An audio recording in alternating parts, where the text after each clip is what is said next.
Hi hello నమస్తే welcome to Telugu కథల ప్రపంచం. మహాభారతం చందమామ కథలు. అంగరాజ్యాభిషేకం. అర్జునుడితో ద్వంద్వ యుద్ధం చెయ్యాలని ఉంటే నువ్వు కూడా రాజువై ఉండాలి అని కృపాచార్యులు అనటము, కర్ణుడు తన తల్లిదండ్రుల పేర్లు చెప్పడానికి బిడియపడము గమనించి దుర్యోధనుడు కృపాచార్యులతో ఇలా అన్నాడు: క్షత్రియ వంశంలో పుట్టిన వారిని, మహాసూరులను, పెద్ద సేనలు గన్నవారిని రాజులు అనవచ్చునని శాస్త్రాలు చెబుతున్నాయి. అయినా కర్ణుడు అర్జునుడితో ద్వంద్వయుద్ధం చేయటానికి అతడు రాజు కాదన్నదే అభ్యంతరం అయితే అతన్ని ఈ క్షణానే అంగరాజ్యానికి రాజుగా అభిషేకిస్తాను. దుర్యోధనుడు ఆజ్ఞాపించగా మంత్రవేత్తలైన పురోహితులు వచ్చారు. బంగారు సింహాసనం వచ్చింది. బంగారు కలశాలతో నీరు వచ్చింది. పుష్పాక్షతలు వచ్చాయి. దుర్యోధనుడు కర్ణుని సింహాసనంలో కూర్చోబెట్టి రాజుగా అభిషేకించాడు. ఈ కర్మకాండ ముగియగానే కర్ణుడు దుర్యోధనుడితో, మహారాజా, నేను నీ నుండి రాజ్యదానం పొందినందుకు ప్రత్యుపకారం ఏమి చెయ్యను అన్నాడు. నీ వంటి పరాక్రమశాలి మైత్రి నాకు కావాలి అన్నాడు దుర్యోధనుడు. ఇదంతా చూస్తున్న కర్ణుడి పెంపుడి తండ్రి సూతుడు తాను తోలే రథం మీది నుంచి దిగి వచ్చి అంగరాజైన కర్ణుణ్ణి అభినందించాడు. కర్ణుడు సూతుడికి పుత్రభావంతో నమస్కరించాడు. సూతుడు కర్ణుణ్ణి లేవనెత్తి కౌగిలించుకున్నాడు. ఇద్దరూ ఆనంద బాష్పాలు రాల్చారు. కర్ణుడు సూతుడి కొడుకన్నది బయటపడిపోయింది. భీముడు కర్ణుడితో, సూతపుత్ర, రథాలు తోలుకోక అర్జునుడితో ద్వంద్వయుద్ధం చేస్తానంటావే, ఇదేమైనా బాగుందా? నీకీ అంగరాజ్య సింహాసనం మటుకు దేనికి అన్నాడు. కర్ణుడికి మండిపోయింది. కాని ఏమీ అనలేక కోపంతో బుసలు కొడుతూ ఆకాశంలో సూర్యుడికేసి చూస్తూ ఉండిపోయాడు. తమ్ముల మధ్య కూర్చుని ఉన్న దుర్యోధనుడు భీముడితో, భీమసేన, నీ మాటలు ఉచితంగా లేవు. రాజైన వాడు బలం గల ప్రతివాడితోనూ యుద్ధం చేయడానికి సిద్ధంగా ఉండాలి. అర్జునుడైనా అంతే. సూరుల పుటక, ఏరుల పుటక ఎవరూ చెప్పలేరు. దివ్య లక్షణాలు, సహజ కవచ కుండలాలు గల ఈ కర్ణుడు సాధారణ జన్ముడు కాడు. అతను ఒక్క అంగరాజ్యాన్నే కాదు, భూమినంతా ఏలగలినంతటి పరాక్రమవంతుడు. నేనితనికి చేసిన అంగరాజ్యాభిషేకం ఎవరికైనా సమ్మతం కాకపోతే వాళ్ళు నాతో ద్వంద్వ యుద్ధం చేసి జయాపజయాలు తేల్చుకోవచ్చు అన్నాడు. ఈ మాటకు ప్రేక్షకులందరూ హాహాకారాలు చేశారు. సూర్యుడు అస్తమించాడు. కొందరు అర్జునుణ్ణి, కొందరు కర్ణుణ్ణి, కొందరు దుర్యోధనుణ్ణి మెచ్చుకుంటూ అందరూ తమ తమ ఇళ్లకు వెళ్లిపోయారు. దుర్యోధనుడికి మాత్రం ఆ రోజు పర్వదినం. ఈనాటి దాకా అతనికి అర్జునుడు పక్కలో బల్లెల్లా ఉండి బాధిస్తూ వచ్చాడు. ఈ రోజు నుంచి దుర్యోధనుడికి అర్జునుడి భయం పోయింది. అతను గుండె మీద చెయ్యి వేసుకుని నిశ్చింతగా నిద్రపోయాడు. కొంతకాలం గడిచింది. ఒకనాటి ఉదయం ద్రోణుడు తన శిష్యులందరినీ పిలిపించి, నాకు గురుదక్షిణ ఇవ్వండి అని అడిగాడు. అందరూ ఆయనకు నమస్కారాలు చేసి, ఏమిటి తమ ఉత్తరువు అని అడిగారు. ఐశ్వర్య మదంతో కొట్టుకుంటున్న అవివేకి ద్రుపదుడు, అతన్ని పట్టి తీసుకురండి అన్నాడు ద్రోణుడు. గురువు గారి ఆజ్ఞ నిర్వర్తించడానికి కుమారులందరూ సిద్ధపడి రథాలు సిద్ధం చేశారు. కవచాలు ధరించారు. ఖడ్గాలను, విల్లంబులను తీసుకున్నారు. ద్రుపదుడి పైకి యుద్ధానికి పోవడానికి సన్నాహాలు పూర్తి చేసి అందరూ ద్రోణుడి వెంట బయలుదేరారు. పాంచలాపురం కనుచూపు మేరలో ఉన్నదనగా అర్జునుడు ద్రోణుడితో, వీరిలో ఒక్కరు కూడా ద్రుపదుణ్ణి తీసుకురాలేరు. మీరు విఫులులై తిరిగి వచ్చేదాకా మా పాండవులం ఇక్కడే ఉండి ఆ తర్వాత ద్రుపదుణ్ణి పట్టి తెస్తాం అన్నాడు. దుర్యోధనుడు ముఠ కర్ణుణ్ణి వెంటబెట్టుకుని రాచనగురు ప్రవేశించి ద్రుపదుణ్ణి పట్టుకుంటామని వీరాలాపాలాడుకుంటూ రాజమార్గాన వస్తున్న సంగతి ద్రుపదుడికి తెలిసింది. ఆయన వెంటనే తన సేనలను, తమ్ముళ్లను వెంటబెట్టుకుని వాళ్లతో యుద్ధానికి వచ్చాడు.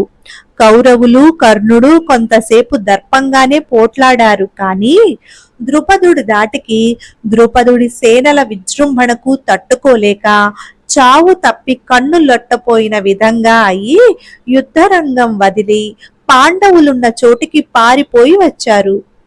అప్పుడు అర్జునుడు ద్రోణుడికి ప్రమాణం చేసి ధర్మరాజు అనుమతి పొంది భీముణ్ణి తన సేనకు నాయకుడుగాను, నకుల సహదేవుల్ని తన రథానికి చక్రరక్షకులుగాను పెట్టుకొని ద్రుపదుణ్ణి పట్టి తెస్తానని బయలుదేరాడు.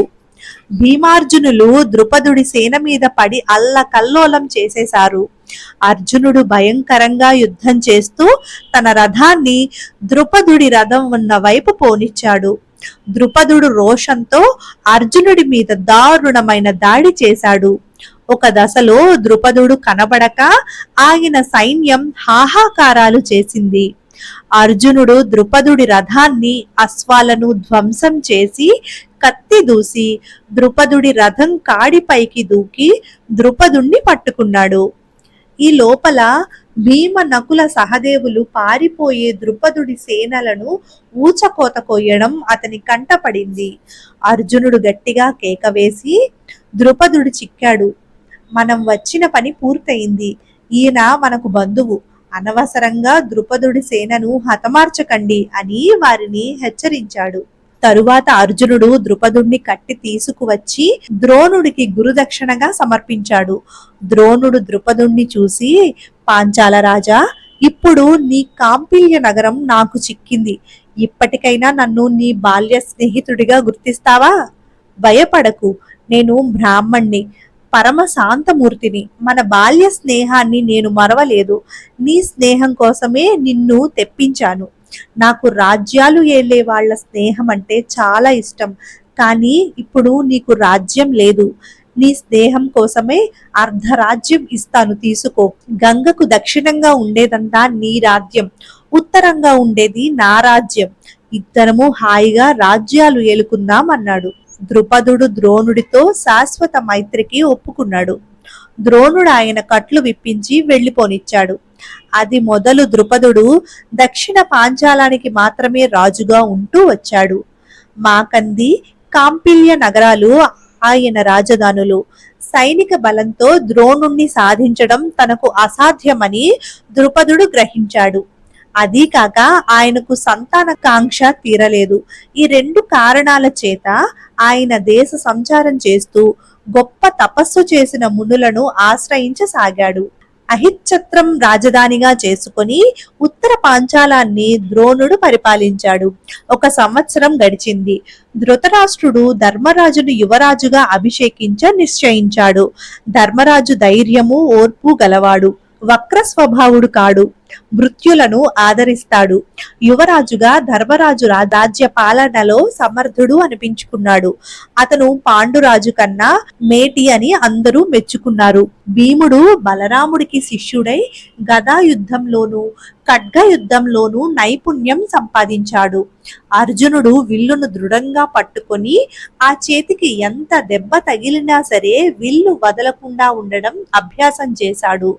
ద్రోణుడికి నచ్చిన అంశాలలో ఒకటి ఏమిటంటే అర్జునుడు అతి వేగంగాను లాఘవంగాను బాణాలు వేయగలడు. అన్ని రకాల ఆయుధ ప్రయోగాలలోనూ మంచి చాతుర్యం కలవాడు. ఎంతటి వాళ్ళు నీతో యుద్ధానికి వచ్చినా సరే వారి పట్ల గౌరవం కొద్దీ మానవద్దు, యుద్ధం విధిగా చెయ్యు అని ద్రోణుడు అర్జునుడికి సలహా ఇచ్చాడు. కౌరవ రాజ్యానికి శత్రువులుగా ఉండి తన తండ్రికి కూడా లొంగని సౌవీరరాజు విమలుడనేవాణ్ణి, దత్తామిత్రుడనేవాణ్ణి, అతడి తమ్ముణ్ణి చంపాడు. తాను ఒక్కడే రథం మీద బయలుదేరి వెళ్లి తూర్పు దేశపు రాజులను 10,000 మందిని ఒక్కసారే జయించాడు.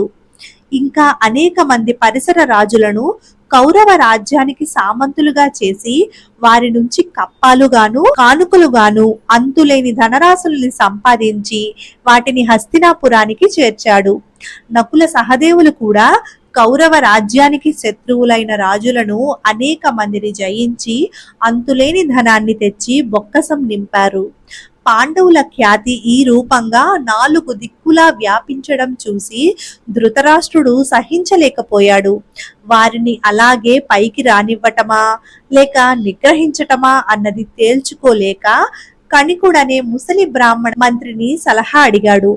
శత్రువైనా వాణ్ణి ఏ మాయోపేయం చేత నిర్మూలించినా తప్పు లేదు అన్నాడు కణికుడు. ధృతరాష్ట్రుడిలాగే దుర్యోధనుడు కూడా కర్ణ, శకుని, దుశ్శాసనులతో ఆలోచించి పాండవులను నిర్మూలించాలి అన్న నిశ్చయానికి వచ్చి తండ్రితో చెబితే తండ్రి అలాగే చేయమన్నాడు. కాశీకి పంపి అక్కడ లక్క ఇంట దహించడానికి పథకం తయారయింది. ధృతరాష్ట్రుడి ఆజ్ఞను అనుసరించి ఆయన మంత్రులు ఒకరొకరే పాండవుల వద్దకు వచ్చి కాశీ ఎంత అందంగా ఉంటుందో వర్ణించసాగారు. ఆ నగరాన్ని ఒక్కసారి చూడమని ప్రోత్సహించారు.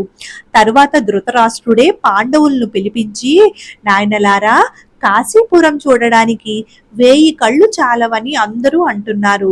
త్వరలో అక్కడ శివుడికి ఉత్సవం కూడా జరగబోతున్నది. కావాలంటే మీరు మీ అమ్మను వెంటబెట్టుకొని అక్కడికి వెళ్ళి కొంతకాలం అక్కడ సరదాగా గడిపి ఆ తర్వాత హస్తినాపురానికి తిరిగి రండి అని అన్నాడు. ఇది దేశ బహిష్కరణ అని ధర్మరాజు గ్రహించి ధృతరాష్ట్రుడి మాటలకు పెద్దగా ఆనందం ప్రదర్శించలేదు. ఈలోగా దుర్యోధనుడు పురోచనుడనే శిల్పిని ఏకాంతంగా తీసుకుపోయి అతనితో ఇలా అన్నాడు. మా తండ్రి పాండవులను కాశీపురానికి పంపేస్తున్నాడు. నువ్వు ముందుగానే రథం మీద అక్కడికి వెళ్ళి లక్క మొదలుగా గల వస్తువులతో తగలబెడితే దివిటీలాగా మండే ఇంటిని అందంగా తయారు చెయ్యి. అందులో సామాగ్రి అంతా ఏర్పాటు చేసి చూసిన వాళ్ళు ఎంతో బాగుంది అనేటట్టుగా చూడు. పాండవుల ఇంట ఏ అనుమానము లేకుండా కొన్నాళ్ల తర్వాత అర్ధరాత్రి వేళ వారు నిద్రలో ఉన్న సమయంలో ఇంటికి నిప్పు పెట్టి వచ్చేయి. వాళ్ళందులో కాలి చచ్చిపోతే నేను నిశ్చింతగా ఉంటాను. నేను తర్వాత రాజునే, నీకు ఎంత ఉపకారం చేస్తానో చూసుకో అన్నాడు. ఇందుకు పురోచనుడు సమ్మతించాడు.